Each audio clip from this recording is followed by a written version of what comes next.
Jika kita adalah pembaca yang tekun dan sering mendengar dongeng-dongeng, maka beberapa cerita di sini tentu saja tidak asing bagi kita karena beberapa mungkin sudah sangat familiar, dan kemampuan Yusi adalah meramunya di dalam satu buku ini menjadi utuh dan saling terkait dengan satu yang lain.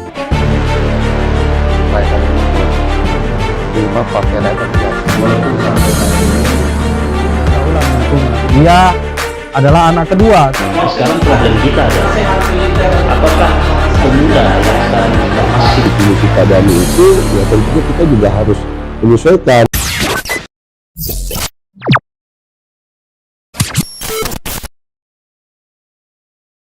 Selamat siang, sore, malam, tergantung kapan Anda menonton tayangan ini.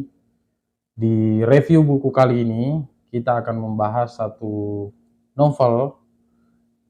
Kalau kemarin kita membahas tentang kambing, sekarang kita bahas tentang saudaranya, yakni sapi. Ya, inilah buku yang berjudul Raden Mandasya, si pencuri daging sapi. Novel ini ditulis oleh Yusi Avianto Pariano dan mendapat penghargaan Kusala Sastra Katulistiwa. Beberapa juga menyabet, termasuk dari majalah Rolling Stone. Buku ini bercerita tentang perjalanan seorang anak muda yang bernama Sungu Lembu. Ya, dicatat namanya baik-baik. Sungu Lembu adalah seorang anak muda yang ingin menuntaskan dendamnya kepada seorang raja yang kebetulan kerajaannya itu menginvasi kerajaan daripada Sungu Lembu ini, yakni Prabu Watugunung.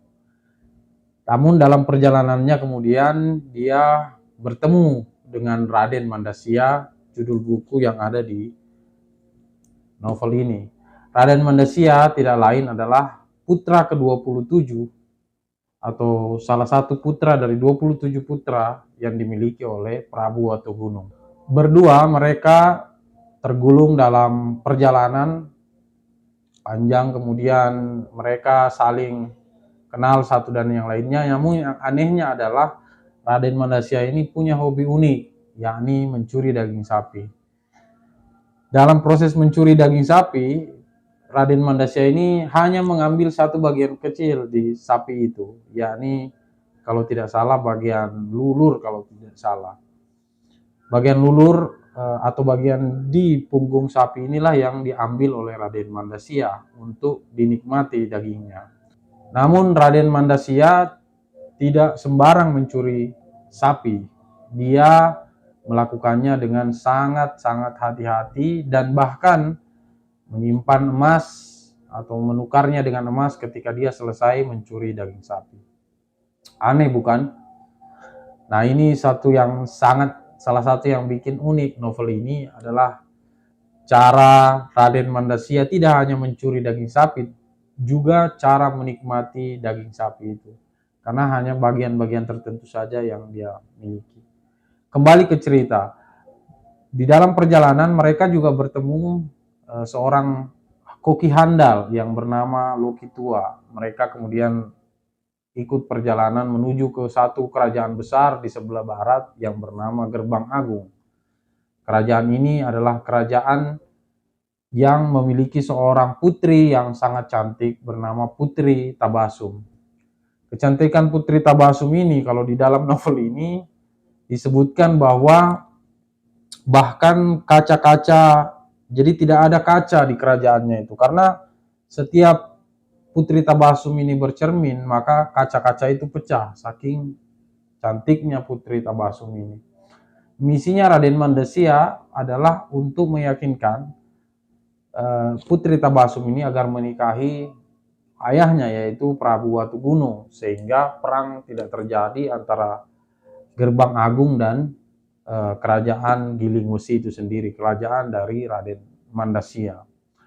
Nah, menurut saya novel ini sangat baik, ditulis dengan alur yang maju mundur oleh seorang Yusi, dengan penutur atau narator dari kisah ini adalah Sungu Lembu. Sungu Lembu adalah narator remaja yang di dalam buku kalau kita baca itu kita akan memperoleh atau mendapat umpatan-umpatan, ya, beberapa umpatan-umpatan yang paling kasar sekalipun itu ada di dalam buku ini. Juga Yusi juga cukup apik dalam menyusun alur dan plot, sehingga dalam sekali duduk atau beberapa kali duduk saja kita sudah bisa menyelesaikan novel yang cukup tebal ini, itu sekitar 400 lebih halaman. Kemampuan Yusi ini tentu saja salah satu menjadi yang menentukan dalam novel ini, karena novel tebal ini cukup gampang dinikmati dan cukup ringan untuk dinikmati. Selain adanya adegan-adegan seperti adegan laga tentu saja, karena ini berkisah atau berlatar di kerajaan-kerajaan yang kalau saya mencurigainya ya kerajaan-kerajaan yang ada di Jawa. Kemudian perjalanan yang mereka tempuh, ya, kemudian ya sampai kemudian Raden Mandasya dan Sunggulembu sempat bertemu penerima wahyu, ya. Kemudian seorang yang mencari anaknya dan berbagai macam petualangan lainnya. Nah, ini yang menarik dalam novel ini, bahwa Yusi mampu menyusun atau berbagai macam hasanah dongeng dunia untuk dimasukkan ke dalam novelnya.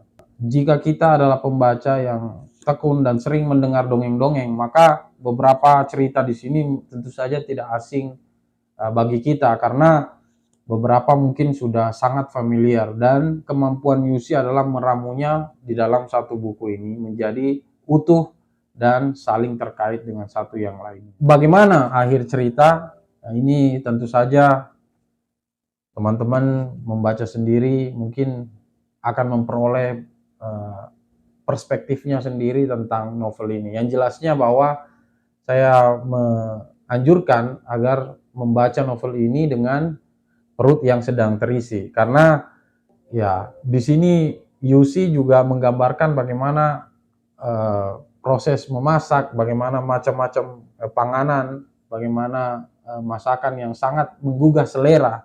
Jadi ketika kita membaca dalam keadaan perut yang kosong, itu bisa-bisa membuat air liur kita itu.